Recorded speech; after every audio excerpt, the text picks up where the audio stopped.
Movie के start में हमें रे फ्रांसिस नाम का एक सोल्जर दिखाया जाता है जो कि आर्मी की नौकरी छोड़कर अपनी गर्लफ्रेंड से शादी करने जा रहा था। दूसरी तरफ कैली एक पार्क में बैठी बुक्स पढ़ रही थी। तभी रे वहां पर आकर इसको सरप्राइज कर देता है। फिर यहाँ पर रे एक रिंग निकालकर कैली को प्रपोज करता है, जिस पर कैली थोड़ा शर्माते हुए इसको हाँ कह देती है। इसके बाद वो दोनों वहां से जाने लगते हैं। तभी कैली को याद आता है कि जो बुक वो पार्क में बैठी पढ़ रही थी वो वहीं रह गई है। रे कैली को अपनी कार के पास खड़ा करके वो बुक लेने जाता है। तभी वहां पर एक लग्जरी कार में दो लड़के आते हैं। तभी उनमें से एक लड़का जिसका नाम टिन था कैली को तंग करता है। इसके बाद रे भी वहां पर आ जाता है और ये दोनों इसको इग्नोर करके जाने लगते हैं। लेकिन तभी टिन अपनी कार से निकलकर इनकी कार के पास आकर छेड़खानी करने लगता है। अब इस बार से रे अपने गुस्से पर काबू नहीं रख पाता और इन दोनों लड़कों को पीटने लगता है। यहाँ पर टिन एक चाकू निकालकर रे को मारने लगता है। तभी रे खुद को बचाने के लिए इसको धक्का दे देता है। तभी अचानक टिन का चाकू उसे खुद को ही लग जाता है, जिससे इसकी मौत मौके पर ही हो जाती है। इस एक्सीडेंट के बाद रे और कैली अपने लॉयर के पास जाते हैं, क्योंकि इनके ऊपर मर्डर के चार्जेस लग चुके थे। इनका लॉयर इनको बताता है कि इनके पास दो चॉइसेस हैं। पहली ये कि अपना गुनाह कबूल करके कोर्ट में हाजिर हों, जिससे इसको सिर्फ 2-3 साल की सजा होगी और मैं इस सजा को कम करवा के 18 मंथ की करवा दूंगा। दूसरी तरफ लॉयर रे से कहता है कि अगर उसने अपना गुनाह कबूल नहीं किया तो इसे 5 से 8 साल की सजा हो सकती है और रे किसी भी सूरत में सजा से बच नहीं सकता। फिर यहाँ पर रे अपना गुनाह कबूल करके कोर्ट में अर्जी देने और 18 माह की कैद का फैसला करता है। फिर यहाँ से सीन शिफ्ट होता है और हम हावी थॉमसन को देखते हैं, जो कि अपने बेटे की मौत को बर्दाश्त नहीं कर पा रहा था। असल में थॉमसन काफी ज्यादा पैसे वाला था, इसलिए वो अपने आदमियों को रे का पता लगाने के लिए भेजता है और इसके आदमियों के जरिए उसकी जेल का पता लगता है। इस जेल का इंचार्ज जैक मॉरिसन था। फिर थॉमसन जैक मॉरिसन से मिलने जाता है और इसको मोटी रकम देते हुए कहता है कि रे जेल से बाहर नहीं निकलना चाहिए। दूसरी तरफ जेल में नए कैदियों को लाया जाता है, इनमें रे भी शामिल था। यहाँ पर रिको नाम का एक बूढ़ा गार्ड सभी कैदियों को अपने कपड़े उतारने को कहता है। जब रिको यहाँ पर एक कैदी को अपना अंडरगारमेंट उतारने को कहता है तो रे इसकी बात के अपोजिट जाता है, जिसकी वजह से रिको रे को पहले दिन से ही टार्चर करने लगता है। इसके बाद विलियम नाम का एक गार्ड रे को जैक मॉरिसन के पास लेके जाता है। जैक को इससे बात करने पर पता चलता है कि रे ने 12 साल फौज में नौकरी की है, इसलिए जैक रे के साथ अच्छा बर्ताव करने की कोशिश करता है और गार्ड से भी कहता है कि इसके साथ अच्छा बर्ताव करो। थोड़ी बातचीत के बाद विलियम फिर से इसको जेल वाले कमरे में ले जाता है। जब रे जेल के ग्राउंड में जा रहा होता है तो इसकी टक्कर एक कैदी से हो जाती है, जिससे वो कैदी इससे लड़ना शुरू हो जाता है। लेकिन तभी मोजिन नाम का एक और कैदी अपने ग्रुप के साथ इसकी मदद करने को आता है। अब यहाँ पर इन दोनों ग्रुप्स के दरमियान झगड़ा होने ही वाला था कि तभी वहाँ पर विलियम आकर इनको अपने अपने काम पर जाने को कहता है।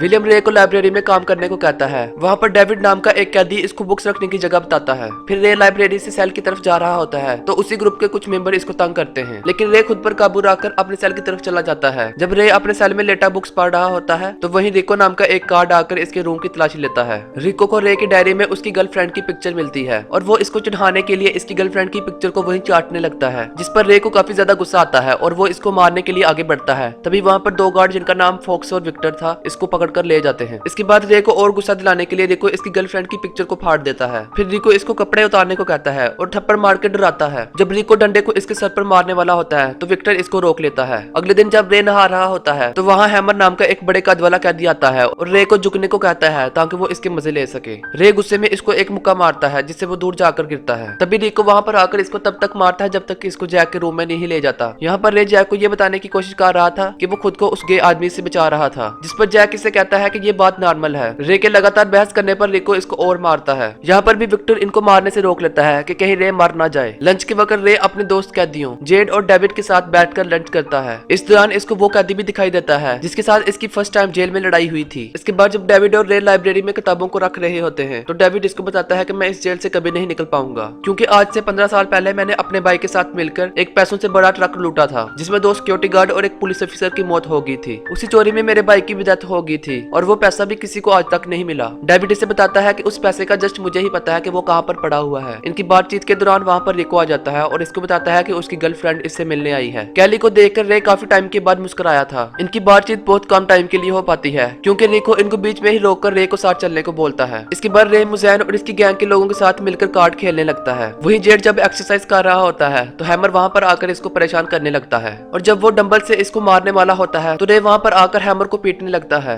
तभी विलियम वहाँ पर आकर इसको रोकता है। एक दिन जब रे टॉयलेट साफ कर रहा होता है तो वहाँ पर वही आदमी आ जाता है जिससे इसकी शुरुआत में लड़ाई हुई थी। वो रे से बदला लेने की कोशिश करता है, लेकिन रे इसको लड़ाई में बुरी तरह हरा देता है। अब इस बार रिको के साथ जेल का इंचार्ज जैक भी आता है। जैक इसको यहाँ पर बुरी तरह टॉर्चर करता है। अगले दिन तीनों गार्ड्स विक्टर, फॉक्स और रिको इकट्ठे होते हैं। इन तीनों गार्ड्स को जैक ने बोला था कि रे को ओपनली टॉर्चर करना है, लेकिन यहाँ पर विक्टर बाकी गार्ड से कहता है कि मैं इस मामले में और नहीं पढ़ना चाहता। साथ ही वो इनको ये धमकी देता है कि वो इस मामले को कोर्ट तक लेकर जाएगा। विक्टर के वहाँ से जाने के बाद इन सभी गार्ड्स का हेड विलियम वहाँ पर आता है। विलियम को इस बारे में बिल्कुल पता नहीं था कि इसकी पीठ के पीछे क्या हो रहा है। वो इनको रे से टॉयलेट साफ करवाने पर डांटता है क्योंकि इसने रे को लाइब्रेरी का काम दिया हुआ था। फिर विलियम फॉक्स और रिको से कहता है कि आगे से तुम मेरे से पूछे बगैर कोई काम नहीं करोगे। इसके बाद रिको और फॉक्स जैक के पास जाते हैं और इसको बताते हैं कि विक्टर ने हमारा साथ देने से इनकार कर दिया है, जिसके बाद जैक इसको कहता है कि उसको ठिकाने लगा दो। यहाँ से फॉक्स और रिको एक कैदी की सेल में जाते हैं और वहाँ पर तलाशी लेने पर इनको एक तेज चाकू मिलता है। फिर वो इस कैदी से नीचे बिठाकर माफी मंगवाते हैं। अगले दिन जब वो कैदी टॉयलेट साफ कर रहा होता है तो विक्टर की डेड बॉडी वहाँ पर देखकर डर जाता है। यहाँ पर साफ दिखाई दे रहा था कि ये एक प्लान के मुताबिक हो रहा है। जल्दी ही फॉक्स और रिको वहाँ पर पहुंचते हैं और इस मर्डर का इल्जाम इस कैदी पर लगा देते हैं जिसकी तलाशी पर इनको चाकू मिला था। वहीं दूसरी तरफ रे डेविड से मोज़ेन के बारे में पूछता है, जिस पर डेविड इसे बताता है कि मोज़ेन एक बड़ा खिलाड़ी है। वो जेल के अंदर ही अपने साथियों के साथ मिलकर ड्रग्स का धंधा चलाता है। थोड़ी ही दूर मोज़ेन के आदमी खड़े इनकी बातचीत को नोटिस करके इनके पास आते हैं। मोज़ेन रे से कहता है कि वो जेल के अंदर किस गैंग को चुनता है और वो जेल के अंदर अपना ध्यान रखे क्योंकि वहाँ पर एक दूसरा गैंग भी था जो इसका दुश्मन बन चुका था। अगली सुबह जब रे और डेविड नहा रहे होते हैं तो मोज़ेन गैंग वहाँ पर आता है और उस आदमी को चाकू से मार देता है जिसने रे को टॉयलेट में तंग किया था। अब क्योंकि ये मर्डर का इल्जाम रे पर लगा था इसलिए रे जल्दी से दूसरी गैंग के पास जाकर इनको सब बता देता है। दूसरी गैंग वाले इसकी बात मान लेते हैं। वहीं हैमर जेड को दूसरे कमरे में ले जाकर इसके साथ बदतमीजी करता है। कुछ दिन बाद जब रे की गर्लफ्रेंड इससे मिलने आती है तो फोक्स और रिको इससे बदतमीजी करने लगते हैं और सिक्योरिटी चेक के नाम पर इससे कपड़े उतारने को कहते हैं, जिस पर मजबूरी में कैली को कपड़े उतारने पड़ते हैं। फिर रिको रे को जेल में जाकर बताता है कि उसने उसकी गर्लफ्रेंड के साथ बदतमीजी की। रे को इन दोनों पर हद से भी ज्यादा गुस्सा आता है लेकिन वो कुछ नहीं कर पाता। वही हैमर जेड के साथ एक बार फिर बदतमीजी करता है लेकिन इस बार जेड अपनी सारी ताकत लगाकर उसको मार डालता है। इसी बीच रे को मोज़ेन की सेल में बुलाया जाता है। मोज़ेन इस पर बहुत ज्यादा गुस्सा होता है क्योंकि उसने उसकी गैंग ज्वाइन करने से मना कर दिया था। इसके बाद जब रे डेविड के साथ बैठा होता है तो रिको और फॉक्स आकर इसको एक वर्कशॉप पर ले जाते हैं जो कि मोज़ेन ने ही इनको करने का बोला था। फिर मोज़ेन यहाँ पर उसे धमकी देता है कि वो डेविड और कैली को मार डालेगा। यहाँ पर रे खुद पर काबू नहीं रख पाता, जिसके बाद वो फॉक्स और रिको को मारने लगता है। रे की इस हरकत पर इसको एक अंधेरे वाली सेल में रख दिया जाता है। विलियम को इस बात का पता लगने पर वो जैक के पास जाता है और इससे पूछता है कि रे को वर्कशॉप पर ले जाने के लिए किसने बोला था। जैक उसको बोलता है कि यहाँ का इंचार्ज मैं हूँ, इसलिए मैं जो चाहूँ करूँ। दूसरी तरफ उस अंधेरे वाली सेल में रे के साथ जानवरों वाला बर्ताव किया जा रहा था। कुछ ही हफ्तों के बाद रे वहाँ पर पागलों वाला बर्ताव करने लगता है। इसके बाद कुछ मंथ गुजरने के बाद विलियम इसको इस सेल से निकालने आता है। विलियम एक ईमानदार ऑफिसर था इसलिए वो रे से जानने की कोशिश करता है कि उसके साथ क्या हुआ, लेकिन रे इसको कुछ नहीं बताता क्योंकि वो अब किसी पर भी भरोसा करना नहीं चाहता था। रे के ठीक होने के बाद मोज़ेन अभी भी उससे बदला लेना चाहता था, इसलिए वो जेड के जरिए रे को चाकू मरवाना चाहता था। अब क्योंकि रे ने जेड का हमेशा बुरे वक्त में साथ दिया था इसलिए वो उसको कुछ नहीं कहता। जेड की इस बात से मोज़ेन इसको जान से मार डालता है। जब रे को ये बात पता चलती है तो रे अपने जज्बात पर काबू नहीं रख पाता। रे उसकी गैंग के एक आदमी को मारने के बाद मोज़ेन को चैलेंज करता है। वहीं दूसरी गैंग के मेंबर रे की सपोर्ट में खड़े हो जाते हैं। जैक यहाँ पर ये सब कुछ विंडो से देख रहा था। जैक रिको और फॉक्स को उनको रोकने के बजाय लड़ने देने के लिए कहता है। अब क्योंकि रे एक मिलिट्री बैकग्राउंड से था इसलिए वो मोज़ेन को आसानी से हरा देता है। यहाँ तक कि वो इसको अपने हाथों से मारने वाला होता है तभी इसकी नजर डेविड पर पड़ती है जो इशारे से मोज़ेन को मारने से मना करता है, जिस पर रे इसको छोड़ देता है। फिर वहाँ पर एक चाकू गिरती है। मोज़ेन वो चाकू पकड़कर रे को पीछे से मारने की कोशिश करता है लेकिन उसी वक्त डेविड रे को बचाने के लिए खुद चाकू के आगे आ जाता है। तभी दूसरी गैंग का लीडर मोज़ेन को मार डालता है। इसके बाद रे को जैक के रूम में बुलाया जाता है। जैक उसको बताता है कि उसकी सजा बढ़ा दी गई है। फिर जैक गुस्से से बोलता है कि तुम पैसे के लिए अपनी माँ को भी बेच सकते हो। इस बात से बढ़कर जैक रे को सारी सच्चाई बता देता है कि उसको जेल से बाहर ना निकालने पर हार्वी थॉमसन ने इसको काफी सारे पैसे दिए हैं और यही वजह है कि मैं तुम्हें जेल में इतना ज्यादा तंग कर रहा हूँ। इसके बाद रे अपने पास छुपे हुए एक फोन को निकालता है जिस पर इसने विलियम को कॉल लगा रखी थी। अब जैक की सच्चाई फोन कॉल में रिकॉर्ड हो चुकी थी। इसके बाद विलियम अपनी टीम के साथ जैक के रूम में आता है और इसके टीम मेंबर जैक को पकड़ लेते हैं, जिसे देखकर जैक समझ जाता है कि इसको फंसाने के लिए ही ऐसे किया है। डेविड के साथ साथ रिको और फॉक्स को भी अरेस्ट कर लिया जाता है। ये सब खत्म होने के बाद रे डेविड को हॉस्पिटल में मिलने जाता है। इसके बाद डेविड रे को अपने 15 साल पहले चुराए हुए पैसों की लोकेशन बताकर नई और खुशहाल जिंदगी शुरू करने का बोलता है। साथ ही रे डेविड को बोलता है कि वो अपनी बेटी को काफी सारा मिस करता है, इसलिए वो इन पैसों में से एक बैग इसकी बेटी को भी दे दे। अब आखिरकार रे रिहा हो जाता है और जेल से जाते जाते वो विलियम से हैंडशेक करता है। वहीं रे की गर्लफ्रेंड बहुत ज्यादा खुश थी और वो रे का वेलकम करती है। इसके कुछ दिन बाद रे डेविड की बेटी से मिलकर इसको एक पैसों से बड़ा एक बैग देता है और उसे बोलता है कि उसके पापा इसे बहुत मिस करते हैं, इसलिए वो उनसे मिल आया करे। इसके बाद दूसरी तरफ विलियम जेल में आए हुए नए कैदियों को जेल वाले कपड़े पहनने को कहता है। उन कैदियों में से एक टिम का बाप हार्वी थॉमसन भी था, जिसको जैक को रिश्वत देने पर अरेस्ट किया था। यहाँ पर इस मूवी का एंड हो जाता है। Thank you for watching, please subscribe the channel.